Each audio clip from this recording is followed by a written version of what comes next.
नमस्कार। Torch video में आपका स्वागत है। यानी आज का वीडियो सिर्फ वीडियो नहीं है, एक टॉर्च है, एक लाइट है, और जहां लाइट जाती है सबसे पहले अंधेरा भागता है, अज्ञान भागता है। आज का वीडियो आपके दिमाग को कहीं ना कहीं झिझोड़ेगा, कई गलतफहमियां दूर करेगा। एक बात पूछता हूं आपसे कि जिस ग्रह को आप सबसे शुभ मानते हो, यह भी पॉसिबल है कि वही इस वक्त आपको ये झांसा दे के ना खुशी का आपकी जिंदगी में कोई गड़बड़ बना रहा हो। और जिस प्लेनेट से आप डर रहे हो सकता है कि ये जो गड़बड़ है ना, ये असल में आपकी लाइफ की ट्रेनिंग हो रही है, वो आपकी लाइफ को गढ़ रहा हो, बना रहा हो। थोड़ा सा चौंक गए ना? क्यों? क्योंकि एस्ट्रोलॉजी के बारे में हमें जो बताया गया है ना, वो आधा सच है और बाकी आधा जो है ना, वो झूठ ही नहीं, वो डर भी है, और हमें इस डर को ही दूर करना है। आज ना मैं आपको कुछ ऐसी परतें दिखाऊंगा जिसके बाद एस्ट्रोलॉजी की ये जो विद्या होती है ना, ये शायद पहली बार आपको और साफ और एचडी क्वालिटी में दिखने लगेगी। चाहे आप एस्ट्रोलॉजी में नए हो, चाहे आप इसको सालों से पढ़ रहे हो, अगले कुछ मिनट आप बिल्कुल पूरी पेशेंस के साथ बैठिए, मेरे साथ इस यात्रा पे चलिए शुरू करते हैं शनि महाराज से। वो प्लेनेट जिससे सब डरते हैं, नाम आते ही लोग सहम जाते हैं, दुख, डिले, परेशानी। पर सच ये है कि शनि को सिर्फ एक जगह पे देख के समझा ही नहीं जा सकता। वो जिस भी घर में बैठता है ना, वहां पे असर तो डालता ही है, पर साथ ही साथ अपने से तीसरे, अपने से सातवें और अपने से 10वें घर पे भी नजर डालता है। यानी एक अकेला शनि एक साथ चार जगह पे काम कर रहा होता है। इंसान का स्वभाव, इंसान की मेहनत, उसके रिश्ते, उसका करियर। इसीलिए शनि को कोसना तो आसान है, पर पढ़ना हुनर है। शनि को पढ़ने का सबसे सुंदर रास्ता एक छोटी सी चीज से खुलता है। मे बी आप उस चीज को शायद रोज देखते हो, पर इस नजर से आपने कभी सोचा ही नहीं। क्या है वो चीज? वो है तेल। एक सवाल जिसका जवाब ना नॉर्मली लोग नहीं जानते कि शनि महाराज को तेल ही क्यों चढ़ाते हैं। शनि को हम फूल क्यों नहीं चढ़ाते, मिठाई क्यों नहीं चढ़ाते, दूध क्यों नहीं चढ़ाते? इसके पीछे बड़ा खूबसूरत लॉजिक है जो शनि के साथ मंगल के रिश्ते को भी एस्टैब्लिश करता है। आप ये समझ गए ना, तो आपका आज के बाद शनि, ये तेल, ये रेमेडीज का पूरा मतलब ही बदल जाएगा। पहले शनि का स्वभाव समझिए। शनि ठंडा, सुस्त, बड़ा स्लो प्लेनेट है। इसकी एनर्जी बड़ी भारी है, रुकी हुई है, इसलिए शनि डिले करता है। शनि चीजों को अटकाता है, धीमे चलवाता है। अब सोचिए, इस ठंडे, रुके हुए, भारी भरकम ग्रह को चलाने के लिए क्या चाहिए?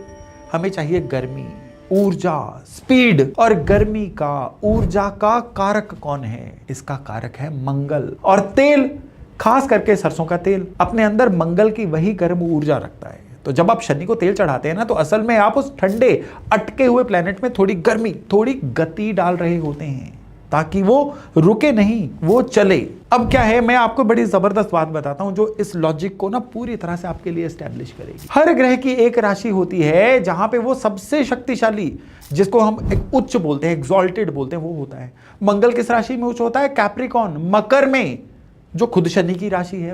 अब जरा सोचिए कि शनि की अपनी ही राशि में मंगल सबसे शक्तिशाली बनता है। यानी हमारे स्क्रिप्चर्स खुद कह रहे हैं कि शनि की दुनिया को मंगल की एनर्जी चाहिए। ठंडे शनि और गर्म मंगल का यही जो बैलेंस है ना, ये असली रहस्य है। तेल चढ़ाना इसी बैलेंस का प्रतीक है। ये शनि को रिश्वत देना, शनि को खुश करना नहीं है, बल्कि उसको एक्टिवेट करना और उसको बैलेंस करना है। अब यहां पे ना पूछने वाले के दिमाग में बड़ा स्मार्ट सवाल उठेगा, और जब इसका जवाब मिलेगा ना, वो आपको एस्ट्रोलॉजी की असली गहराई दिखाएगा कि भाई अगर शनि को चलाने के लिए मंगल की गर्मी चाहिए, इसीलिए मंगल जो है कैप्रिकॉर्न यानी शनि की राशि में उच्च का होता है, तो इसका जो उल्टा होता है वो सच क्यों नहीं है कि शनि जब मंगल की मेष राशि में जाता है तो वहां शनि नीच क्यों हो जाता है?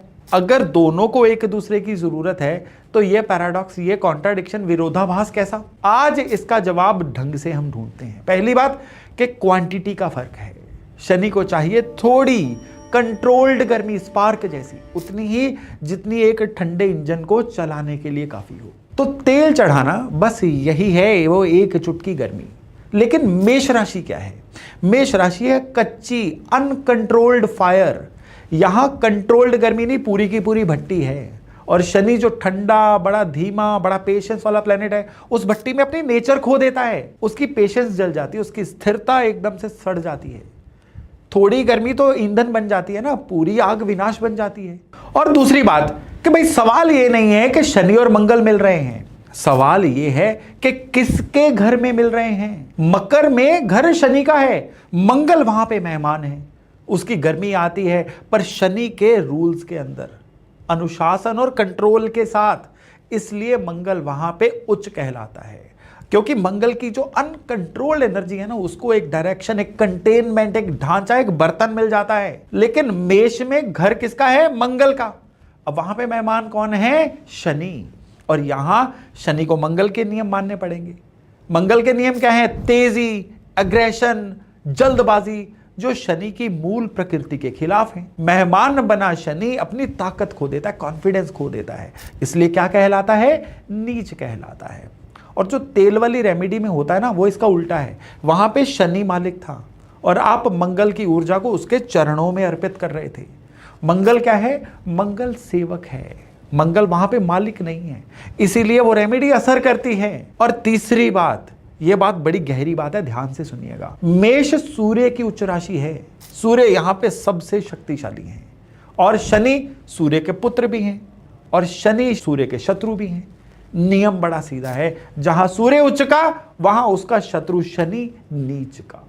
मेष की ऊर्जा कौन सी है? थोड़ी सी एरोगेंस, यानी एक फायर, मैं। और शनि की नेचर क्या है? अहंकार का विसर्जन, डाइल्यूट करना, धैर्य, सरेंडर करना, बिल्कुल ही उल्टे इसके। इसलिए मेष में शनि अपने आप को ढंग से सेटल हुआ पाता ही नहीं है। तो अब देखिए कि कॉन्ट्राडिक्शन थोड़े था कहीं पे भी। शनि को मंगल की एक चुटकी एनर्जी, कंट्रोल्ड वाली ऊर्जा गर्मी चाहिए थी मालिक बनके, मेहमान से, पर अब उसकी पूरी बेकाबू आग में डूब जाए तो शनि खत्म। यही गहराई जो है ना एस्ट्रोलॉजी को बड़ा ब्यूटीफुल बनाती है। अब हम जिसे सबसे शुभ मानते हैं ना एस्ट्रोलॉजी में, वो कौन से प्लेनेट हैं? वो हैं बृहस्पति, ज्ञान के, धन के, संतान के, भाग्य के कारक। ये सब गुरु से ही तो आता है। और ये सच जो है ना, ये भी पूरा सच नहीं है। गुरु का जो असली नेचर है वो है बढ़ाना, एक्सपेंड करना। वो जिस चीज को भी छुएगा ना उसको बड़ा करेगा। हर चीज पे बैठा है तो उस चीज को बढ़ाएगा। यहां तक तो सुनने में अच्छा लग रहा है, पर वही गुरु जब किसी परेशानी वाले घर में कमजोर स्थिति में बैठ जाए ना, तो बढ़ाने वाली नेचर नहीं खोएगा, परेशानी को भी बढ़ाएगा। और जरूरत से ज्यादा इंसान को ऑप्टिमिस्टिक बना देगा, उम्मीदें दे देगा, ओवर कॉन्फिडेंस, बेवजह का जीवन में एक्सपेंड करना, ये भी गुरु देता है। और हैरानी की बात यह है कि हर लग्न के लिए गुरु शुभ नहीं होता। किसी लग्न के लिए वो फंक्शनल रूप से थोड़ा सा हैवी प्लेनेट भी बन जाता है। जो किसी एक के लिए वरदान है वो किसी दूसरे के लिए कहीं ना कहीं चैलेंज बन जाता है। तो अब ये बात है कि शनि जिससे सब डरते हैं वो असल में क्या करता है कि हमें एक ट्रेनिंग दे रहा होता है आगे हमारे कर्मों को सुधारने के लिए, हमें गढ़ रहा होता है। और गुरु जिसे हम कई बार ना बिल्कुल आंखें मूंद के अच्छा प्लेनेट मानते हैं ना, हमेशा अच्छा नहीं होता। हर प्लेनेट को उसके कॉन्टेक्स्ट में, संदर्भ में पढ़ना, ये असल में एस्ट्रोलॉजी होती है। अब जरा रुक के सोचिए कि हमने अभी क्या किया है। एक सिर्फ छोटी सी तेल वाली रेमेडी को समझने के लिए हमें शनि, मंगल और सूर्य, इन तीनों ग्रहों को आपस में जोड़ना पड़ा। उच्च, नीच, राशि का मालिक, मेहमान, होस्ट, शत्रु, मित्र, ये सारी लेयर्स हमने एक कह लीजिए बातचीत के मोड में एक साथ ही डिस्कस की। यही एस्ट्रोलॉजी होती है। ये नहीं होता कि शनि चौथे घर में क्या रिजल्ट देता है, गुरु दूसरे घर में क्या रिजल्ट देता है। एस्ट्रोलॉजी है टुकड़ों को जोड़ना। और नॉर्मली लोग यहीं पे अटकते हैं और फिर कहते हैं एस्ट्रोलॉजी काम नहीं करती। देखिए आज की डेट में ना जानकारी की कमी नहीं है। हर प्लेनेट पे ना 100-150 वीडियो, हर चीज की जानकारी लबालब आसपास भरी हुई है, लेकिन सब ना बिट्स एंड पीसीज में है। वो टुकड़े जो जुड़ते नहीं है आपस में, क्योंकि जुड़ते नहीं है इसीलिए असल चार्ट सामने आते ही एकदम से आप ब्लैंक हो जाते हो। हमारे पास ना मोती बहुत हैं, पर वो धागा नहीं होता जिनमें इनको पिरोया जाए। एक बात को पक्का लिख के रख लीजिए कि कोई भी जो रियल रेमेडी होती है ना, या कोई भी जो रियल योग होता है, वो आपको डराता नहीं है, वो आपको रास्ता दिखाता है कि ये आप एंडिंग कर्मा लेके आए हो, ऐसा करोगे ये चीजें ठीक हो जाएंगी। आप यहाँ पे सजा भुगतने के लिए थोड़े आए हो, जीवन को डिकोड करके जीने के लिए आए हो। यानी अब लाइफ को मशीन की तरह नहीं, मतलब समझ के जियोगे ना, तो आपका जीवन सार्थक होना शुरू हो जाएगा। यही फर्क है एस्ट्रोलॉजी को एक इन्फॉर्मेशन की तरह सीखने में, एक विद्या की तरह जीने में। और मजे की बात यह है कि ये उलझन ना हर स्तर पे है। जो बिल्कुल नए हैं वो सोचते हैं कि इतना सब कुछ याद कैसे रखूंगा, कि भाई रटना नहीं है, आपको सही सीक्वेंस चाहिए और बार बार चार्ट को देखना है। और जिस दिन बेसिक ग्रामर साफ होती है ना, उस दिन ये विद्या बहुत ही सुंदर लगनी शुरू हो जाती है। और जो सालों से पढ़ रहे हैं ना, उनके लिए भी, कि जिन्हें हाउस पता है, राशि पता है, प्लेनेट पता है, योग, दशा, ट्रांजिट, षटबल, ये सब आता है, उन्हें दिक्कत जानकारी की नहीं है, उन्हें दिक्कत है सिंथेसिस की। इतनी सारी चीजों को एक साथ जोड़ना है, वो भी मशीन की तरह नहीं, बिना मैकेनिकल हुए। जैसा अभी हमने कहां जोड़ा, शनि को मंगल से जोड़ा, सूर्य के साथ जोड़ा। देखिए, एडवांस होने का मतलब और ज्यादा जार्गन लेना, बहुत ज्यादा उलझ जाना, बड़ी बड़ी बातें करना नहीं है। एडवांस होने का मतलब है गहरा जजमेंट, और यही वो जगह है जहां पे अच्छे से अच्छे भी अटकते हैं। भाई इसमें शर्म नहीं है, यही तो सीखने का अगला पड़ाव है। तो इतने साल अलग अलग माइंड स्तर के, लेवल के स्टूडेंट के साथ काम करके ना, एक बात मुझे समझ में आई है कि ज्यादातर लोगों को नॉलेज की कमी नहीं होती। ज्यादातर लोगों को कमी किस चीज की होती है? उनको कमी होती है डायरेक्शन की, दिशा की। कोई चाहिए होता है जो कहे कि यार पहले ये देखो, फिर ये जोड़ो, यहां पे रुको, यहां ठहरो, जल्दबाजी मत करो। इन चीजों का ये फर्क आता है, इस चीज को समझो। और इसी समझ के साथ इस बार मैं लेके आया हूं एस्ट्रो एक्सपर्टीज कोर्स। और इसको एक कोर्स की तरह नहीं, एक पूरी लर्निंग जर्नी की तरह तैयार किया गया है। जो तरीका अभी आपने देखा ना, ये छोटी सी रेमेडी के पीछे ये जो मैंने तर्क आपको समझाए, पूरा कोर्स ठीक उसी सोच पे बना है। टॉपिक्स का कोई हमने रैंडमली चीजों को नहीं जोड़ा है, कलेक्शन नहीं किए, बल्कि पूरी तरह से ना स्टेप बाय स्टेप एक गाइडेड रास्ता है। एक प्रॉपर पहले फाउंडेशन बनेगी, फाउंडेशन से रियल इंटरप्रिटेशन कैसे करनी है, फिर बेसिक से एडवांस तक की यात्रा, ऐसी स्मूथ यात्रा जिसमें आपको फीलिंग ही ना हो कि कब बेसिक से चले थे, कब एडवांस पे पहुंच गए।